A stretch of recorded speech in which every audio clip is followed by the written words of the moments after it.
नमस्कार सगळ्यांना, सारिकाच एज्युकेशनल वर्ल्डमध्ये सगळ्यांचं स्वागत आहे. आज आपण इयत्ता 9वी मधील इतिहासातील प्रकरण 14 आर्थिक विकास या प्रकरणातील पुढच्या घटकाचा अभ्यास करणार आहोत. आपला पुढचा जो घटक आहे तो म्हणजे पंचवार्षिक योजना. म्हणजे भारताला स्वातंत्र्य मिळण्याआधीच भारतातील नेत्यांनी अर्थव्यवस्थेमध्ये विकास घडवून आणण्यासाठी किंवा भारताचा विकास घडवून आणण्यासाठी मिश्र अर्थव्यवस्थेचा स्वीकार केलेला होता. आणि भारताला जेव्हा स्वातंत्र्य मिळालं तेव्हा असं लक्षात आलं की परकीयांनी भारताचे पूर्णपणे शोषण केलेलं आहे. त्यातून अनेक समस्या निर्माण झालेल्या आहेत. म्हणजे दारिद्र्य, त्यानंतर मोठ्या प्रमाणात बेरोजगारी वाढलेली आहे, लोकसंख्या वाढलेली आहे, लोकांचं जे राहणीमान आहे ते अतिशय खालच्या दर्जाचं झालेलं आहे.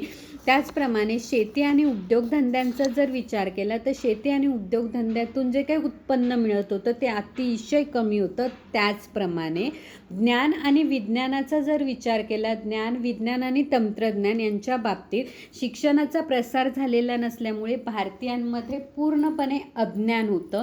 या अशा अनेक समस्या भारतापुढे होत्या.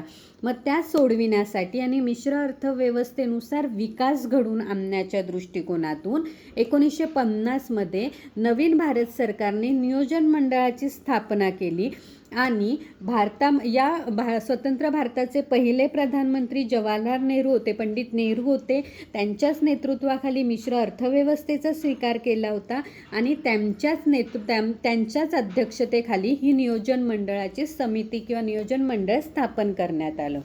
मग हे नियोजन मंडळ स्थापन झाल्यानंतर या मंडळाने काही उद्दिष्ट किंवा काही हेतू लक्षात घेऊन योजना करायला सुरुवात केली. त्या योजना म्हणजे सगळ्यात पहिल्यांदा ग्रामीण भागातील उद्योग व्यवसाय, कृषी म्हणजे शेती यांचा विकास घडवून आणण्यासाठी तरतूद करणे, त्यानंतर उद्योगीकरण घडवून आणणे, लोकांचे राहणीमान सुधारणे, लोकशाहीमध्ये एकमेकांमध्ये सुसंगतपणा आणण्यात म्हणजे एकमेकांमध्ये लोकशाहीमध्ये सुसंगतपणा आणून आर्थिक विकास घडवून आणणे, योग्य नियोजन आखणे, त्याची अंमलबजावणी करणे. आणि हे सर्व करत असताना लोकांचा सहभाग आणि व्यक्तीचा विकास घडवून आणणारी 5 वर्षाची योजना तयार करण्यात आली. तिला पंचवार्षिक योजना असे म्हटले जाते.